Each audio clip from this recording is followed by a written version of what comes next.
আমার এখানে কিছু নেই, ছাত্র জীবনে,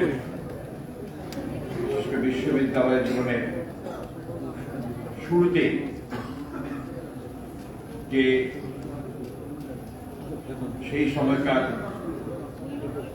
অত্যন্ত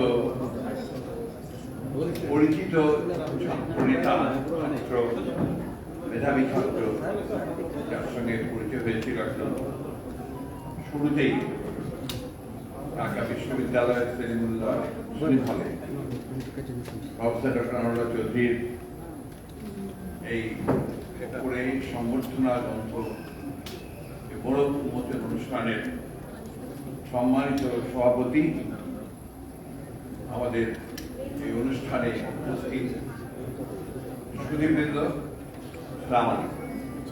এখন আমার কথা বলার সুযোগ কম, কারণ আমি ইতিমধ্যেই যেটা লক্ষ্য করেছি যে আমাদের যারা শুনছেন তারা তাদের মনোযোগ হারিয়েছে, এটাই স্বাভাবিক।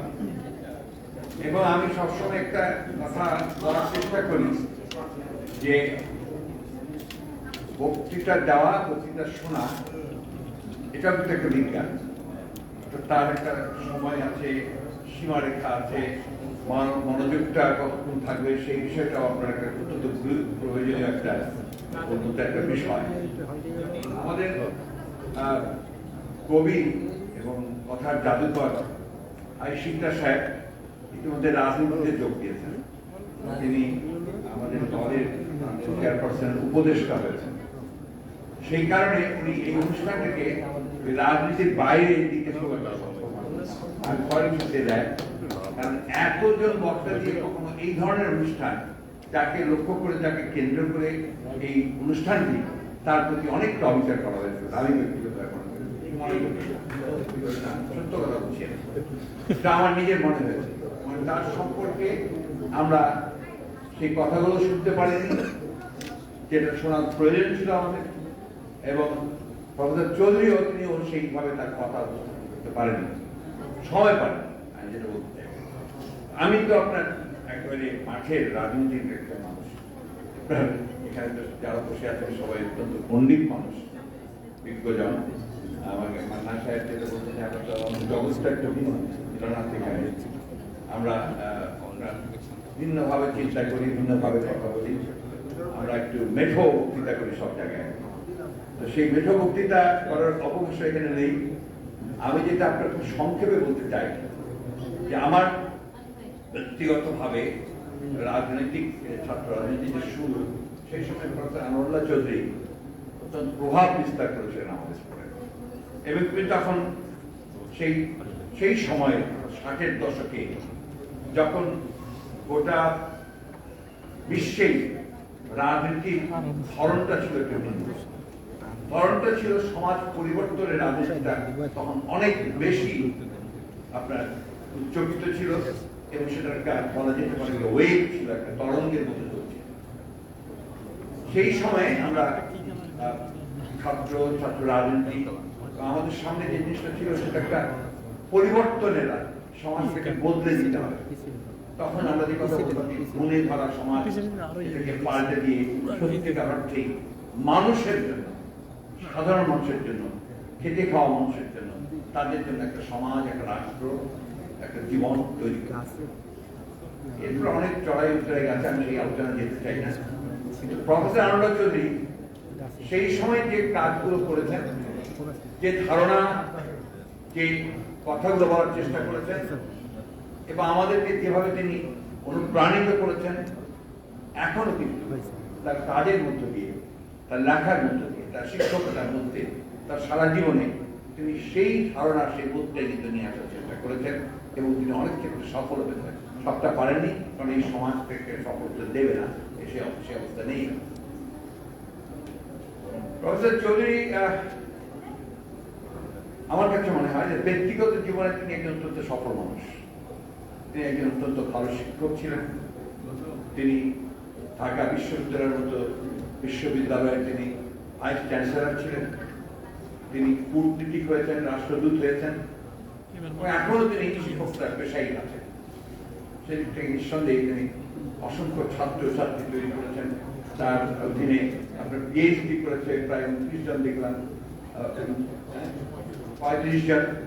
এগুলো ব্যক্তিগতভাবে নিঃসন্দেহে একটা বিরাট সাফল্যের দাবি আমরাই করতে পারি। দুঃখজনক ব্যাপার, পরিতাপের বিষয় যেটা সেটা হচ্ছে যে সময়টাকে আমরা পাই, আমার মনে হয় যে সময়টা হচ্ছে আমাদের একটা নষ্ট সময়।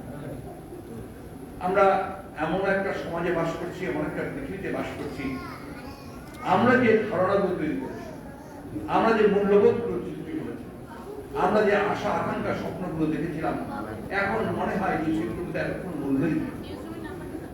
আগে যখন পড়তে আমরা যদি হেঁটে যেতেন, তখন তার ছাত্ররা মাথা উঁচু করে দেখেই মাথা নত করতো যে একজন পণ্ডিত মানুষ এসে যাচ্ছেন বিশ্ববিদ্যালয়ে। সে আমরা দেখি আমাদের সময় আবু মাহমুদ ছিলেন, ভাই মনে থাকার কথা, এবং আমাদের সময় যারা শিক্ষক ছিলেন আমরা তখন তাদের প্রতি সরাসরি টাকাতেও করতে পারতাম।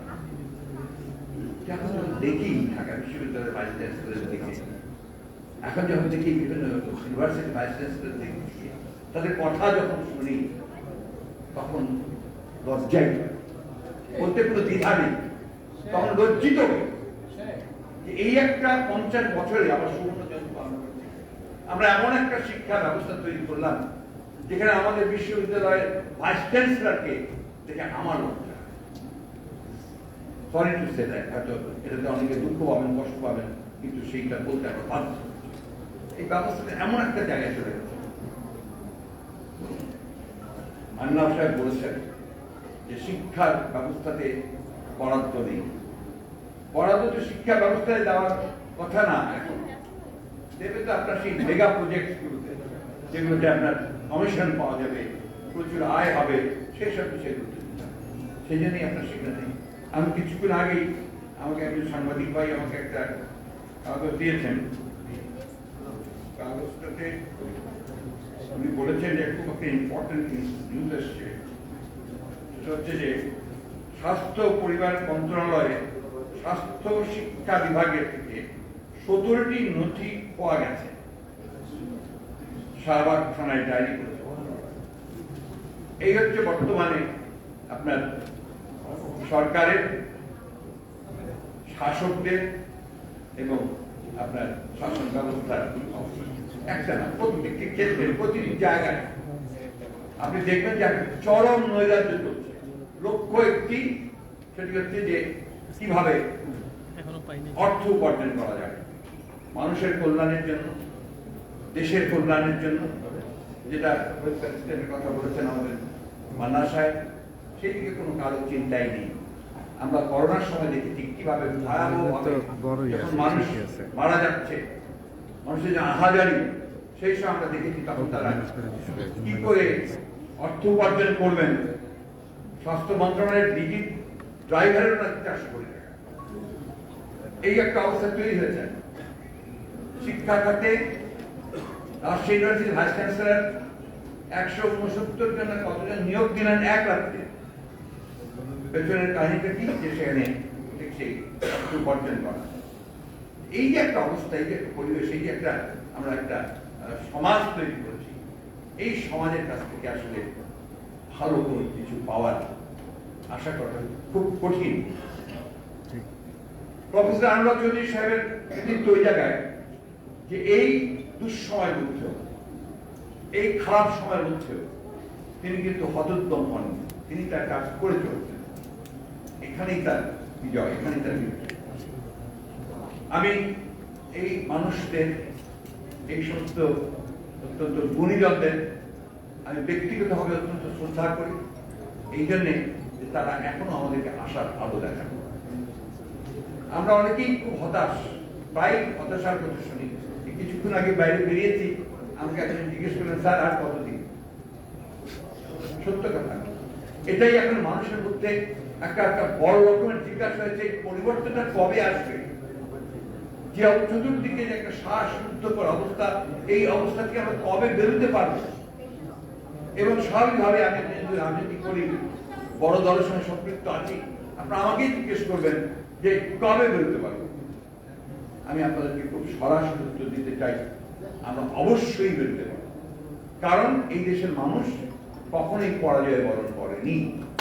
যদি দেখেন একেবারে আগে থেকে দেখবেন, বাংলাদেশ পাকিস্তান থেকে দেখবেন, ভাষা আন্দোলন থেকে শুরু করে 69-এর গণঅভ্যুত্থান থেকে শুরু করে 71-এর স্বাধীনতা যুদ্ধ শুরু করে 90-এর যে আপনার স্বৈরাচার বিরোধী আন্দোলন, সবকিছুর মধ্যে দিয়ে দেখবেন যে মানুষ যখন জেগে উঠছে তখন কিন্তু আপনার অবশ্যই মান্না সাহেব যে কথা বলছেন জেগে উঠতে হবে। আমার খুব কষ্ট হয় যখন দেখি যে আমার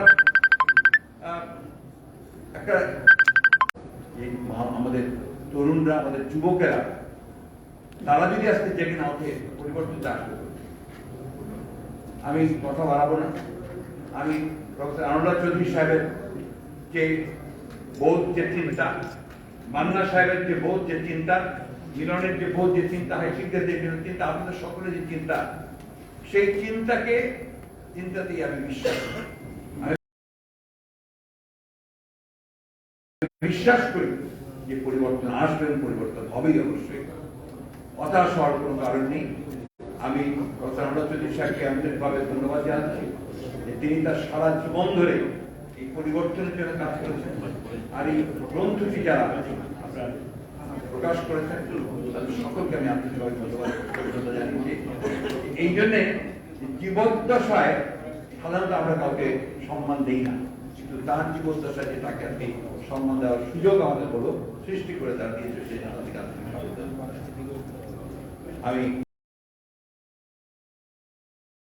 শেষ করতে চাই। আমার একটা খুব প্রিয় রবীন্দ্রনাথ ঠাকুরের আপনার দুঃসময় কবিতার শেষ দুটো লাইন আপনার খুব প্রিয়, আমি তো প্রায় বলে থাকি। যদিও সন্ধ্যা আসিছে মন্দ মন্থরে, সব সঙ্গীত জ্ঞাতি ইঙ্গিতে থামিয়া, তবু বিহঙ্গ ওরে বিহঙ্গ মোর, এখনই অন্ধ বন্ধ করো না পাখা। সবকে ধন্যবাদ।